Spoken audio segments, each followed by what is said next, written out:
మీ కామెంటుల సమాధాన కార్యక్రమానికి అన్నదాతలకు ఆత్మీయ స్వాగతం. ముందుగా చిన్ను గారు, రే స్వామి ఏంట్రా స్వామి, నేను బెనిఫిట్ కోసం నీ వీడియోస్ భాష అర్థం కాలేదు. ఈ మానవుడు మరో కామెంట్ పెట్టారు, నీకేం రోగమరా అని. నీలాంటి వల్ల నాకు రోగం. రేట్స్ పెరగవా? పెరుగుతాయని మాత్రం చెప్పలేం, ఎందుకంటే అనంతరం దిగుమతి రోజులు పెరుగుతూ పోతుంది కాబట్టి ఇప్పట్లో ధరలు పెరుగుతాయన్న అంచనా లేదు. కానీ ఉత్తర భారతం ఇంకా వర్షాలు పడుతూనే ఉన్నాయి. మరి చూడాలి అక్కడ తోటల పరిస్థితి ఎలా ఉందో. ఇక మనం మరొకటి పరిశీలిస్తే, అన్న తమిళనాడు ప్లాంటేషన్ ఎలా ఉందో చెప్పండి, కనుక్కుంటానన్నా. ఇక మనం మరొకటి పరిశీలిస్తే, అనంతపురం స్టాక్ ఇంత తొందరగా పెరుగుతుందనుకోలేదన్నా, ఇంకా పతనమే. దాదా గారు, ఉత్తర భారతదేశ కాయలు ఇప్పుడు వెళ్తాయి. బాంబర్ది రమేష్ గతంలో చెప్పడం జరిగింది, ఉత్తర భారత కాయలు వెళ్తుంది ఎక్స్పోర్ట్ అనేది. పదే ఎందుకు ఇలా కామెంట్ పెడుతూ నాకు అర్థం కావడం లేదు. ఇక లైఫ్ గారు, హాయ్ అన్న, నమస్కారం. నమస్తే. మహారాష్ట్ర టమోటా కాయలు స్టార్ట్ అంటగా, ఇది నిజమా? మీకు ఏమైనా ఇన్ఫర్మేషన్ తెలిసి ఉంటే చెప్పండి. మహారాష్ట్రలో కొన్ని ప్రాంతాల్లో నాసిక్, లాతూరు ఈ ప్రాంతాల్లో ఇప్పుడు టమాటాలు ఉంటాయన్న. అయితే ఇప్పుడు మహారాష్ట్రలో అయితే లోకల్ టమాటాలు ఇప్పట్లో స్టార్ట్ అయ్యే సమయం ఉంది. బట్ లాతూరు, ఉస్మానాబాదు, పూణే ఇక్కడైతే టమాటాలు వస్తాయి మన మా దగ్గర సంవత్సరం పొడవునా. ఇక మనం మరొకటి పరిశీలిస్తే, ఒక అరవై నిన్న కూడా కామెంట్ పెట్టారు, ఇవాళ కామెంట్ పెట్టారు, అనంతపురం స్టాక్ ఇన్ఫర్మేషన్ చెప్పొద్దని పదే కవిత గారికి విజ్ఞప్తి చేస్తున్నా కూడా ఆమె వినడం లేదని చెప్పి. అన్న వ్యాపారస్తుల వాట్సాప్ గ్రూపులు ఉంటాయన్న, మనం స్టాక్ చెప్పకపోయినా ఆటోమేటిక్గా అందరికీ తెలిసిపోతుంది. ఇప్పుడంతా గ్లోబలైజేషన్. ఢిల్లీలో ధరలు ఉదయం 6 గంటలకే మనకు తెలిసిపోతుంది. దానికి కారణం సమాచార వ్యవస్థ అలా ఉందన్న.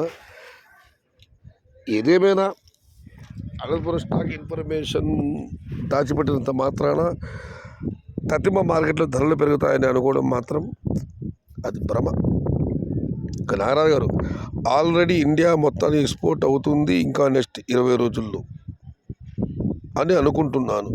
కొందరు రేట్స్ భారీగా వెళ్తాయని అంటున్నారు. ఇంకో 15 డేస్లో అనంతపురంలో ఇండియాకి సరిపడా స్టాక్ వస్తుంది. నెక్స్ట్ 15 రోజుల్లో మహారాష్ట్ర అండ్ తమిళనాడు స్టాక్ వస్తుంది. ఇప్పుడు స్టార్టింగ్ వస్తున్నాయి. మరి ఆగస్టులో భారీ రేట్స్ ఎలా వెళ్తాయో తెలియదు. చూసుకొని పెట్టుబడి పెట్టుకోండి. ఈ ఇయర్ మొత్తం అడిగే అదిగో నెక్స్ట్ 15 డేస్లో భారీ రేట్స్ అని చెప్పి ఆగస్టు వచ్చింది, ఇంకా భారీ రేట్స్ అని ఎలా చెబుతున్నారు? అనంతపురంలో హెవీ రైన్స్ పడితే భారీ ధరలు వెళ్ళే ఛాన్స్ ఉంటుంది, అంతేగాని రేట్స్ 15 కేజీల బాక్సు 200 వెళ్ళే ఛాన్స్ తక్కువ. అనంతపురంని తక్కువ అంచనా వేయలేము. ఇండియాకి సరిపడా టమోటా ఉంది. చాలా చక్కటి విశ్లేషణ అన్నా మీది. బట్ ఇండియాకి సరిపడేంత టమాటా అనంతపురం మాటకి వస్తాయంటే 5 లక్షలు 6 లక్షలు దాటాలేవి దిగుమతులు. స్టాక్ చూడాలి ఎలా ఉంటుందో.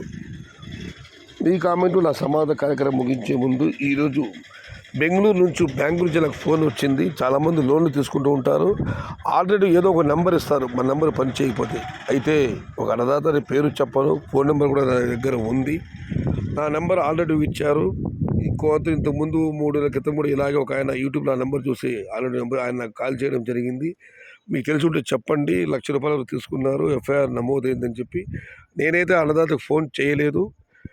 నెంబర్ ఇలా కూడా వాడుకుంటారా అనిపిస్తుంది నాకు. ప్లీజ్ దయచేసి ఇలాంటి వాటిల్లో మాత్రం లోన్లు తీసుకుని ఆల్టర్నేటివ్ నెంబర్లు అంటే నా నెంబర్ ఇవ్వద్దండి ప్లీజ్. కోటక్ మహీంద్రా బ్యాంకు ₹1,00,000 రైతు పేరు తెలుసు, ఫోన్ నెంబర్ ఉంది. నేనైతే దాన్ని బహిర్గతం చేయను. ఒకటే విజ్ఞప్తి, దయచేసి ఇలాంటి వాటికి మాత్రం నా ఫోన్ నెంబర్ వాడవద్దు.